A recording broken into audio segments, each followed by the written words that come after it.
Thank you, Mr. Speaker. Mr. Speaker, I wanted to ask the nominee, Chairman.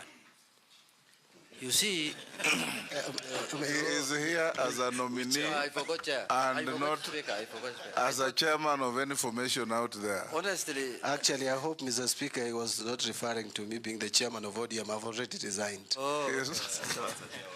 you know, Mr. Speaker, you know, for when you call somebody for the last 15 years chairman, that Yes. becomes his name. So Yes. anytime I find, I used to call him chairman. Now, Mr. Nominee, one thing I wanted. Okay, Eric, thank you very much. Yes. I was asking whether he has a car. Do you own a car? No. I have chosen to invest instead of buying a car to start with. Yes. If you are approved and appointed, Yes.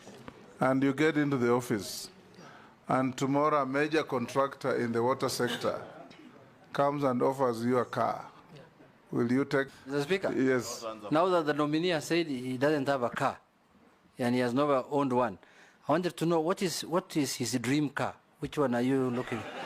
What's your dream? Which one are you dreaming that one day? Which one? Eric, don't answer that. Honorable Speaker, and I Yes. will need your protection in future. Yes, don't answer that. Did he answer your question? Yes, If no, he he was didn't. offered a car by a contractor in the water sector. He said no. Okay. You are going into a ministry like many others, you know. We are being chased away over flimsy reasons, and I think I can quote. One of my constituents was told that his testicles are not equal. That is why he's being dismissed or returned from the training camp. So I wanted to seek clarification from the CS to tell me what are the guidelines for one to be recruited. Somebody who is successful, he has already reported and is being chased away.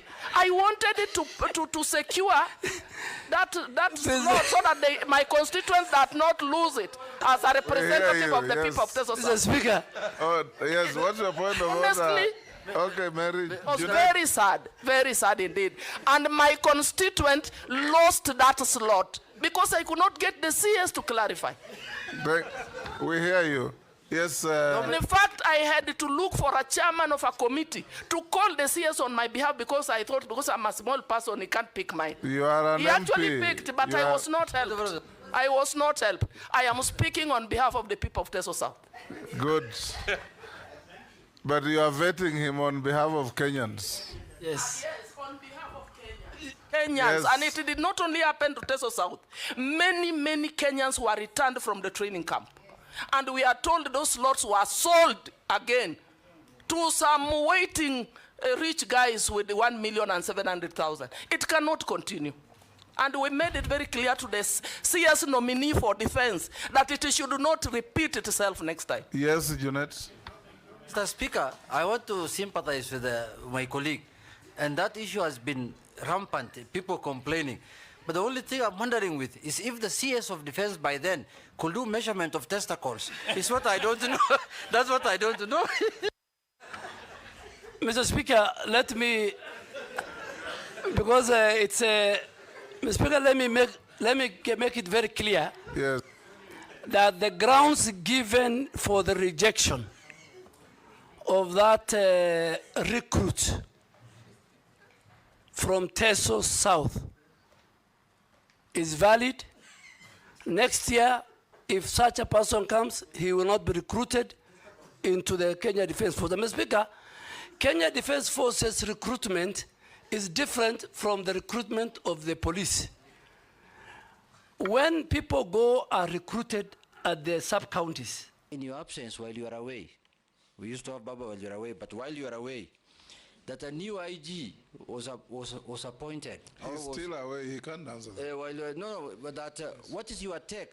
That we He's were still told away. 60 years, Mr. Speaker, I'm putting it in a better way. Yes. We were told when somebody reaches 60 years, he should leave the public service.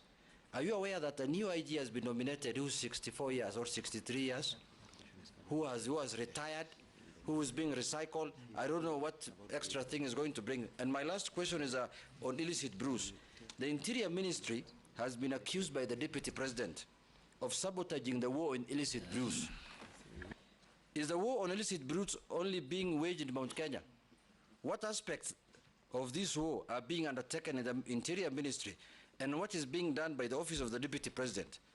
How much funds have been used in this war in the last 2 years when you were the Interior Ministry, before you were fired? Nominee, on the issue of the IG, I direct you not to answer the question because I've received communication from the President nominating the nominee.